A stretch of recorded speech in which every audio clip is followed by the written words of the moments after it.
დიუშენის კუნთოვანი დისტროფიით დაავადებული ბავშვების მშობლები ყოველ 4 შაბათს და პარასკევს 7 საათზე ბიძინა ივანიშვილის რეზიდენციასთან სოლოლაკში ჩაატარებენ ერთკაციან აქციას, რომელიც კანონის თანახმად არ წარმოადგენს შეკრებას და შესაბამისად არ ექცევა შინაგან საქმეთა სამინისტროს მითითების ქვეშ. დიუშენის პაციენტების მშობლებმა გადაწყვეტილება მას შემდეგ მიიღეს, რაც ბიძინა ივანიშვილის რეზიდენციასთან შეკრების ჩატარება აეკრძალათ. მანამდე კი საპროტესტო აქცია ტრადიციულად ყოველ დღე 17 საათიდან მთავრობის ადმინისტრაციასთან გაიმართება, სადაც მშობლები უკვე 28 დღეა მედიკამენტის საქართველოში ჩამოტანის მოთხოვნით იკრიბებიან და ღამეებს ათენებენ. ხელისუფლების უმოქმედობის ყოველი დღე უდრის დაკარგულ სიცოცხლეს, აცხადებენ აქციის მონაწილეები.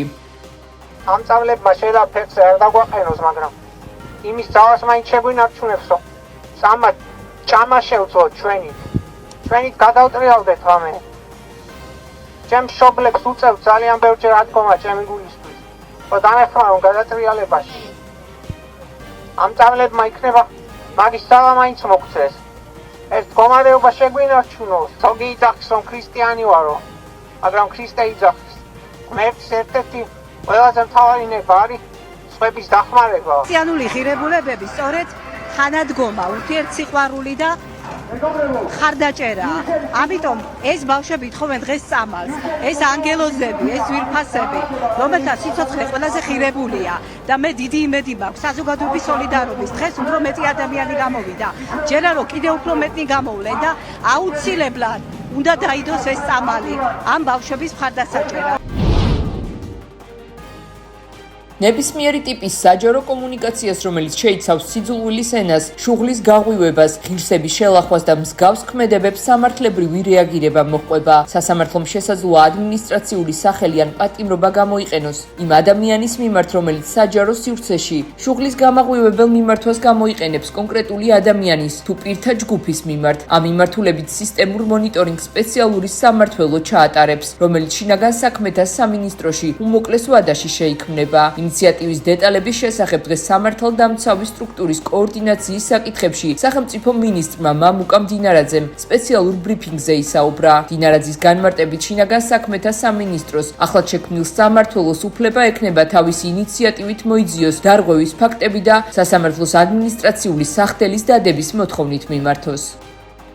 შინაგან საქმეთა სამინისტროში უმოკლეს ვადაში შეიქმნება სპეციალური სამმართველო, რომლის ძირითადი ფუნქციაც საჯარო სივრცეში სიძულვილის ენის შეურაცხყოფელი კამპანიებისა და აგრესიული კომუნიკაციის სისტემური მონიტორინგი და შესაბამისი სამართლებრივი რეაგირება იქნება. რა თქმა უნდა, იგულისხმება ნებისმიერი ტიპის საჯარო კომუნიკაცია, რომელიც შეიცავს სიძულვილის ენას, შუღლის გაღვივებას, ღირსების შელახვას და სხვა მსგავს ქმედებებს. გადაწყვეტილებით მიზანი არ არის აზრისა და გამოხატვის თავისუფლების რაიმე ფორმით შეზღუდვა. დემოკრატიული სახელმწიფოს საფუძველი სწორედ თავისუფალი დისკუსია და აზრთა მრავალფეროვნებაა, თუმცა ამავდროულად ეს თავის მხრივ არ უნდა გახდეს ძალადობრივი, შეურაცხყოფელი და საზოგადოებრივი დაპირისპირების წამახალისებელი კომუნიკაციის გამართლების საფუძველი.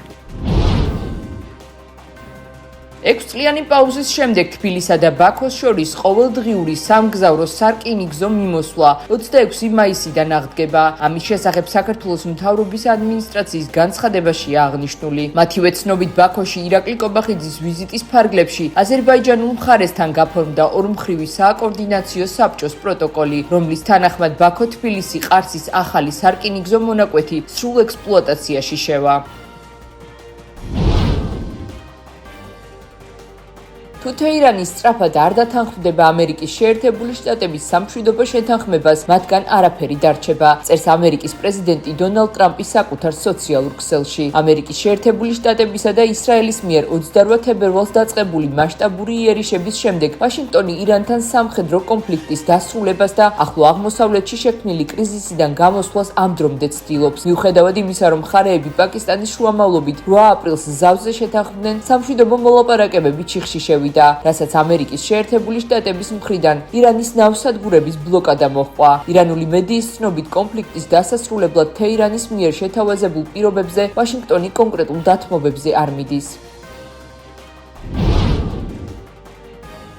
სკანდალურ კორუფციულ საქმეზე ბრალდებული ანდრეი ერმაკი გირაოთი გაათავისუფლეს. ვოლოდიმირ ზელენსკის ადმინისტრაციის ყოფილმა ხელმძღვანელმა განაცხადა, რომ 140 მილიონი გრივნა ახლობლებმა შეუგროვეს. ამას კი რამდენიმე დღე დასჭირდა. ერმაკის თქმით, ციხეში ის ფასიან საკანში იჯდა, რომლის საფასურის ადვოკატმა გადაუხადა. ანდრეი ერმაკი ეჭვმიტანილია საქმეში, რომელიც კიევის მახლობლად მდებარე ელიტური კომპლექსის დინასტიის მშენებლობისას 460 მილიონი გრივნის, 10 მილიონი დოლარის ლეგალიზაციას ეხება. ის ბრალს არ აღიარებს.